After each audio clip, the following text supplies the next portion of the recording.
Seguridad sa mga terminal, pagtalan ng airport, gipahugtan nunot sa Brussels bombing. Korea National, nakuha og shabu sa Mactan Airport.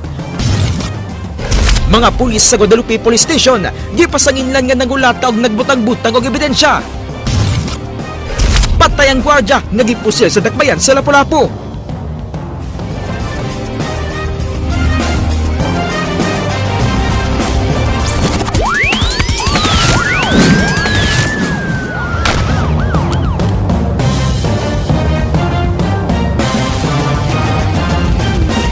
Maayong hapon Subo ug Kabisayan. Korea National nakuhaan og shabu sa Mactan Airport human nagpatabang sa mga pulis. Report ni Ryan Sorote. Mga pakete sa shabu, mga syringe ug mga kwarta ang nakuha sa airport police sa Korea National nga si Kyung Ho Lee. Wa magdahom ang airport police nga makuhaan og shabu ang Koreano human nga siya mismo ang misud sa ilang opisina. Nakitaan sa usa ka security personnel ang langyaw nga naglakaw sa may entrance sa airport nga nagpatabang. Mihangyo ang Koreano nga dadon sa buhatan sa pulis human gibiyaan sa iyang higala nga Koreano. Outgoing ako, may incoming. Doon na nalaman nila na tumawag sa akin na ang yung dinala mong tao dito may hindi ko alam eh kasi kaya pumunta ako dito kasi ikuha sa iyang bag niya, iyang gipakita to yung gidala. Ya mo to pagtanaw ko mo na to siya. Sulod niya itong kuan. So nagpatabang sa usa ka gwardya nga kamao mag-Korean ang airport police. Gipakalma sa gwardya ang langyaw o gipasagirilyo. Apan dihang giablihan sa Koreano ang iyang bag, nakitaan sa mga pulis ang pinakete nga shabu og mga syringe. Dini na siya gidakop o gi-turn over sa Philippine Drug Enforcement Agency o PDEA. Kay gusto ang ko na mo uli na siya. Uli ba mo kuha na sa mga gidala sa bag. Matud ni Kyung Ho Lee, gipalit niya dinhi sa Pilipinas ang mga drugs. Giangkon niya nga mogamit siya og shabu apan mahal kini sa South Korea ug mas barato dinhi sa Pilipinas. Process pa investigation Actually ang naghandle sa process of investigation ang taga-PDEA. So join ko na ni siya. Marso 14 miabot sa kaulukan ang langyaw og di padugay miabot dinhi sa Sugbo. Plano na unta niya muuli sa South Korea kaganyang buntag aban gibiyaan siya sa iyang kaila. Duda sa airport police nga bangag na sa drogas ang langyaw tungod sa mga nilihukan niini. Alang sa Aksyon Bisaya, Ryan Sorote, News 5. Usa ka gwardya gipusil patay sa kaila rasab niini sa barangay Pahak, Dakbayan sa Lapu-Lapu kagabi. Ang detalye sa report ni Mariel Taico. Patay ang security guard nga si Gino Martinez, 31 anyos, taga Negros Oriental, human kini gipusil sa tulo ka higayon sa Sitio Blas, Barangay Pahak, Dakbayan sa Lapu-Lapu, pasado alas 7 kagabi. Giingong nagstambay lang ang biktima sa maong dapit, dihang giduol siya sa suspect na nailhang si Jason, dayon pusil kaniya. Matud pa sa iyang kapuyo nga si Elias Malait nga nakabantay na siya nga dunay problema ang iyang kapuyo gani iya kining gipangutana apan tubagon lang siya niini nga siya ang maong problema. Sabot yun ako nga bro na siya nausap gud siya. Na siya problema niya. Ngutana ko kung sa iyang problema mingon siya ayaw na lang kay ako aran ni. Mana ra siya. So di na lang sad ko mo interview ko niya kay mag-away naman sad mi. Matod sa kapulisan nga naglalis pa ang duha nga may resulta sa pagpamusil sa suspect ngadto sa biktima. Duda nila may kalambigitan sa drugs ang nahitabong krimen. Posible nga usa sa motibo drug related kay ato man pong makuan sa iyang cellphone sa victim naman dito'y mga picture nga naggamit sila og shabu na sa mga kuyog. Alang sa Aksyon Bisaya, Mariel Taico, News 5. Dead on the spot ang usa ka tinun-an sa CTU Argao human kini napasok ilam sa Toyota Innova sa National Highway sa Barangay Binlod sa lungsod sa Argao kagahapon sa hapon. Giila ang biktima nga si Cirilio Logdonio Jr., 19 anyos, usa ka Bachelor of Science in Hospitality Management student sa Cebu Technological School, Argao Campus. Matud sa pulis, padung ang biktima sa iyang eskwelahan dihang nasagiran sa usa ka Fuso 10-wheeler truck nga misuway sa pag-overtake. Gingon nga nalamba ang biktima og didto nalamba paingon sa auto nga gimaneho ni Jovencio Egos, barangay kapitan sa Tulik, Argao. Dili na interesado pa ang pamilya sa biktima sa pagpasaka og kaso, inay nakig-areglo na lang kini sa nakabangga ni Logdonio.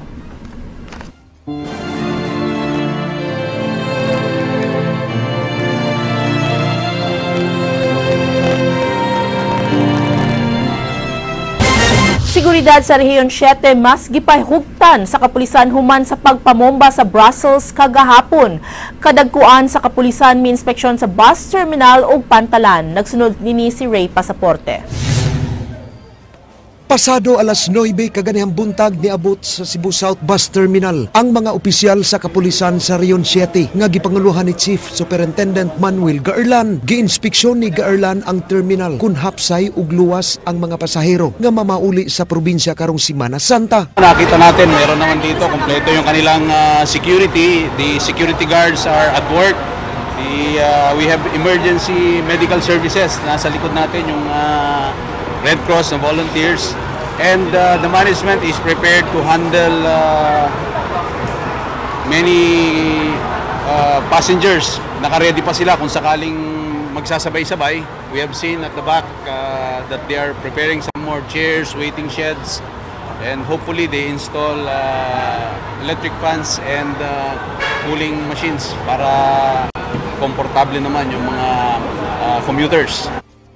Nanghatag ang mga pulis og paypay nga dunay naong sa most wanted person sa Rehiyon ug tips aron malikay sa krimen karong Semana Santa samtang mamakasyon. Duna sab kini mga telepon og hotline numbers sa mga pulis. Nang hinaot ang PNP nga malinawon og walay mga dagkong panghitabo sa sunod nga mga adlaw. Way nadawat nga hulga sa seguridad ang PRO7 apan gipaubos gihapon sa full alert status ang Rehiyon gumikan sa pagpamumba sa Belgium. I was reading the news this morning. And we have seen yung terrorist attack. We do not want, of course, that to happen in our country, in our region. That's why we are mobilizing all PNP personnel.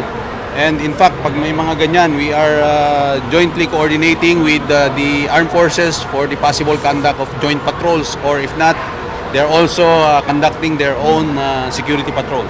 Namatikdan kaganihang buntag nga nagdasok ang mga bus ug minibus sa terminal.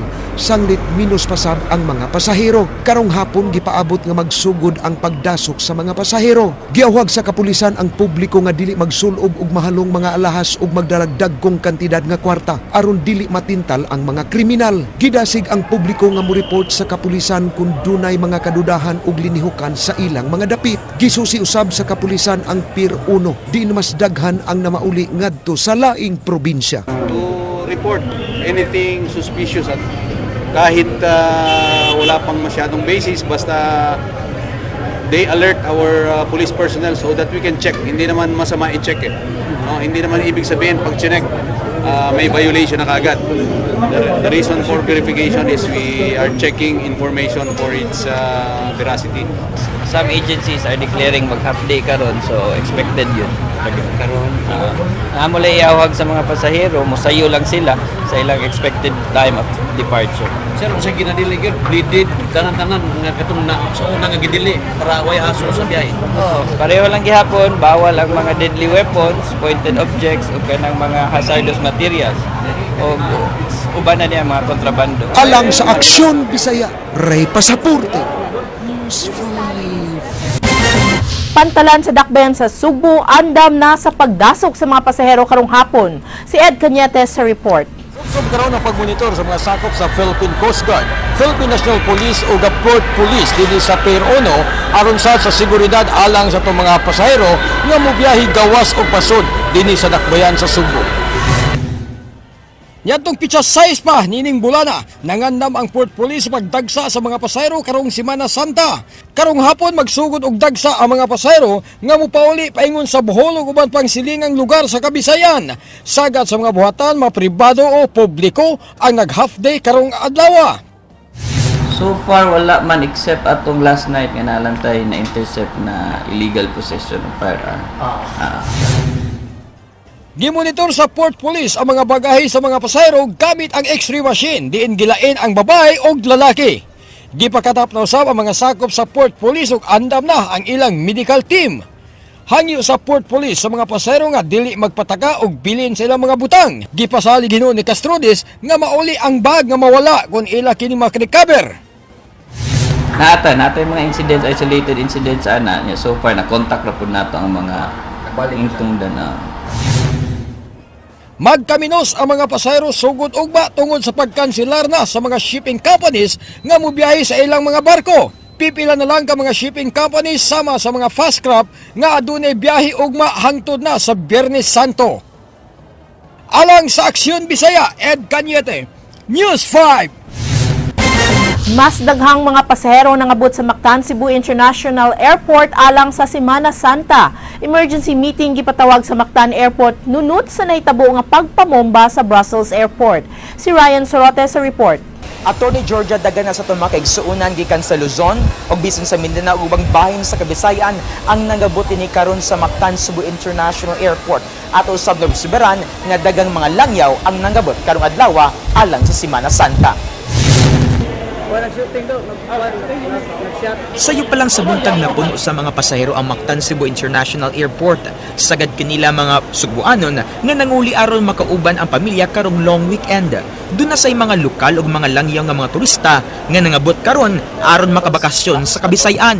Usa ini ang pamilyang Natividad nga taga Nueva Ecija nga mas gipili nga magbakasyon karong Semana Santa. Ganito yung ginagawa niyo every year? Every year, yes. At least one domestic and one international. Apan na matikdan nga huot ang pagbantay sa mga Blue Guard sa airport uban sa aviation ug airport police. Sayo nga naka full alert ang Mactan Airport tungod sa gipahigayng kalihukan sa ASEAN, presidential debate ug karon ang Semana Santa. Magpaday ng hugot nga seguridad sa Mactan Airport sa liwa sa Semana Santa sa pagpamalik na sa mga pasahero. Rest assured naman public, riding public no, na we are trying all efforts no, to secure the airport na sila safe sila mabiyahe dire sa ato ang Mactan Cebu Airport. Mipatawag usab emergency meeting ang airport general manager tungod sa nitabong terror attack sa Brussels kagahapon. Nitambong sa tigom ang tanang mga security personnel sa airport aron mas palig-uno ng seguridad. Subay kini sa mando sa Malacañang nga pahugtan ng seguridad sa tanang mga pantalan, terminal ug airport sa nasod.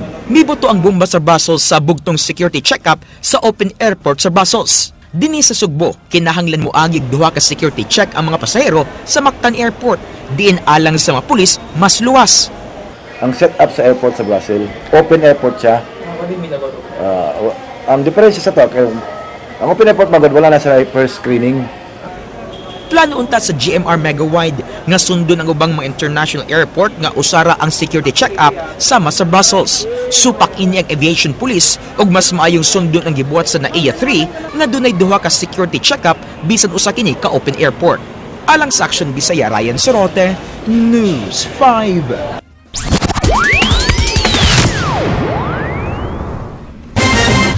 Way mga Pinoy nga ang nabiktima sa duha ka mga pamomba sa Brussels, Belgium kagahapon. Usa sa mga nakaluwas nga suicide bombers gipangita na sa mga otoridad. Ang report ni Mariel Taiko. Gitay og duha ka sunod-sunod nga pagbuto ang Zaventem Airport sa Brussels, Belgium kagahapon. Makalabay ang usa ka oras, gibombahan usab ang Maelbeek Metro Station nga nahimutang sa sentro sa Kapitolyo. Sa karon, miabot na og kapin 30 ka mga tawo ang patay ug lain pang 230 ang angol. Gihulagway sa Belgian Federal Prosecutor na terrorist attack ang duha ka pagpamomba.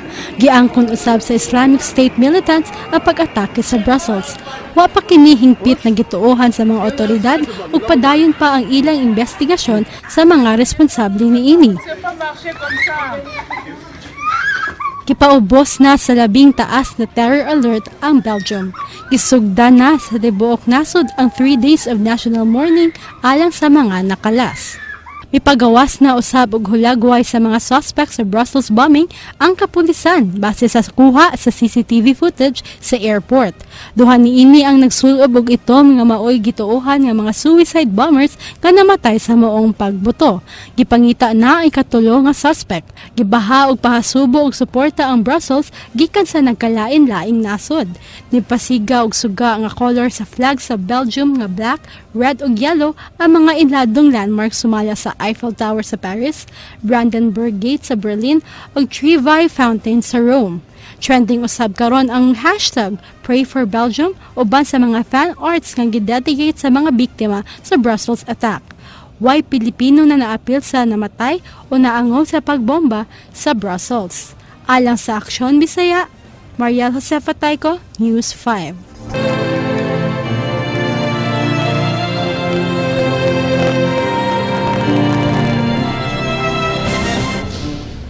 Mga biktima sa demolition sa dakbayan sa Subo nagpasyon isip protesta sa kakuwang sa pagtakad kanila sa City Hall. Si Edwin Cañete sa report. Atubangan sa Basilica del Menor Santo Niño, mihunong ang parada sa San Lakas alang sa ilang pag-ampo. Susama og pinitensya sa Semana Santa ang ilang gihimong marcha sa kadalanan base sa Hesus nga nagpas-an og cross.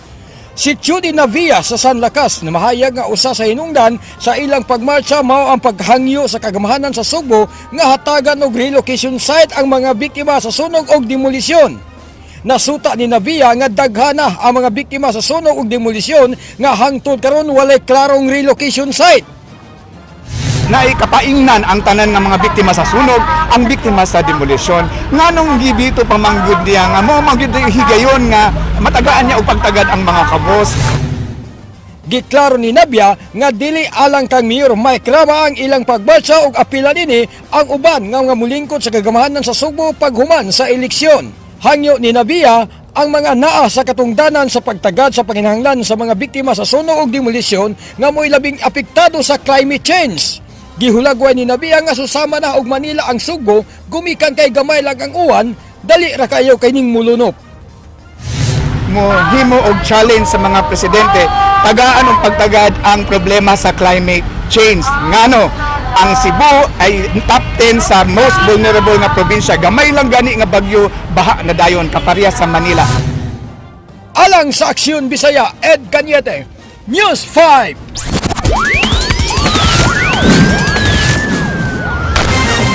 Mga pulis sa Guadalupe Police Station gipasanginlan nga nangulata og nagbutang-butang og ebidensya sa usa kanhi pusher. Ang report ni Ray Pasaporte.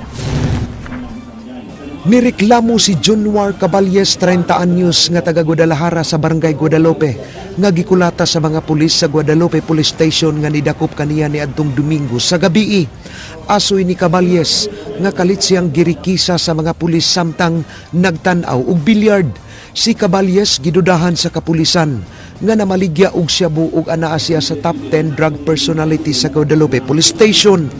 Iyang giangkon nga namaligya siya og shabu. Apan nihunong na siya hinungdan, walay nakuha ang kapulisan sa pagrikisa. Apan matud ni Caballes nga gitamnan siya og shabu ug gipasakaan og kasong pagpamaligya ug paghupot og drogas. Dila kong gipresyo rumayo, nagpugtan ko unya ra sa sir kay ako tagay loagi ko ni sir kay magparikisa ko niyo ako buon tanan ako ban ako ngipan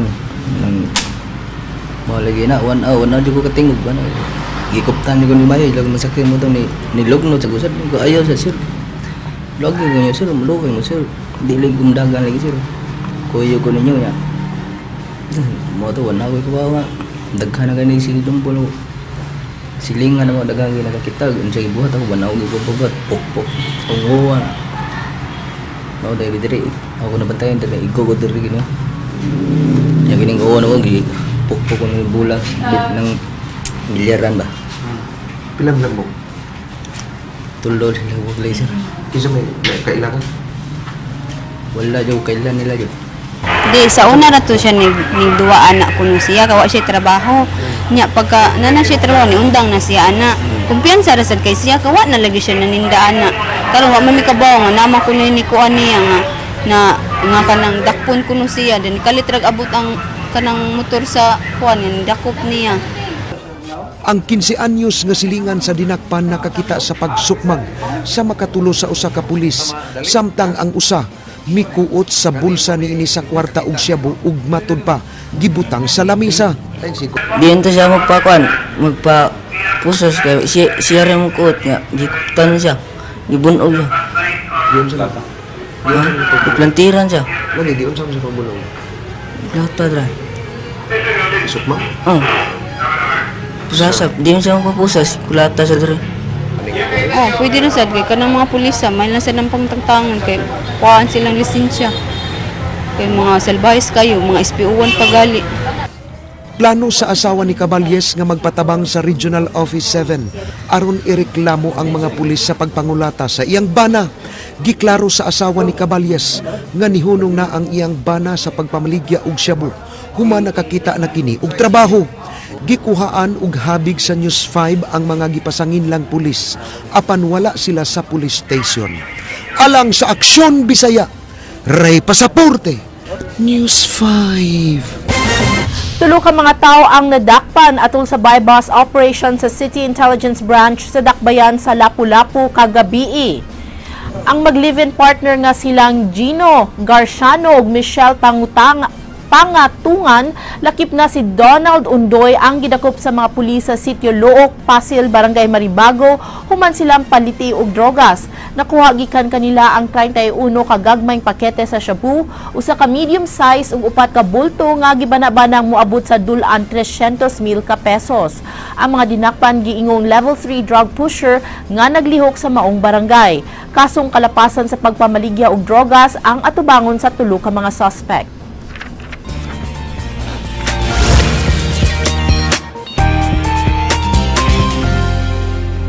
Naila ang lungsod sa Santa Fe Isla sa Bantayan nga tugukan sa mga turista sa panahon sa Semana Santa o gawas sa mga kalingawan. Kadaghanan sa mga residente dinhi nangandam sa solemniyang prosesyon atol karong Semana Santa. Nabantog ang Bantayan sa mga solemn procession sa mga life-size nga imahen sa mga santo ug pasyon matag Miyerkules ug Biyernes Santo. Ang mga life-size karosa o ginahi nga disenyo sa matag karo mao'y nakalahi niini sa mga ordinaryong prosesyon. Usa ang Lau family sa lungsod sa Santa Fe nga adunay tinuig nga panaad sa pag-angkon og usa ka karo. Tinuig na kini nila nga tulumanon sa pamilyang Lau matag Holy Week ug ilang gisiguro nga bisag asa pa silang suok sa nasod. Muli gyud sila atol niining panahona aron sa pagtuman sa ilang saad. Shellcraft Exports mo'y panginabuhian sa Lau family. Hinungdan nga matag prosesyon mausab kini ang ilang i-design sa karo. Nagtuo sila nga ang ilang pagtuman sa ilang tinuig nga saad gisuklian usab sa Ginoo sa padayon nga paglambo sa ilang negosyo ug proteksyon sa tibuok pamilya.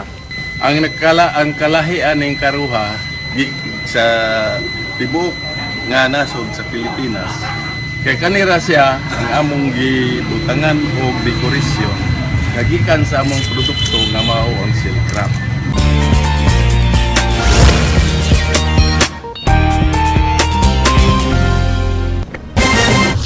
Ug mao kadto mga balita sa Aksyon Bisaya, mga balita nga pundasyon sa ligdong nga opinyon ug konkretong solusyon. Ako si Georgia Herrera. Bisan asa, bisan kanus-a kapatid kay di lang kutob sa balita, aksyon!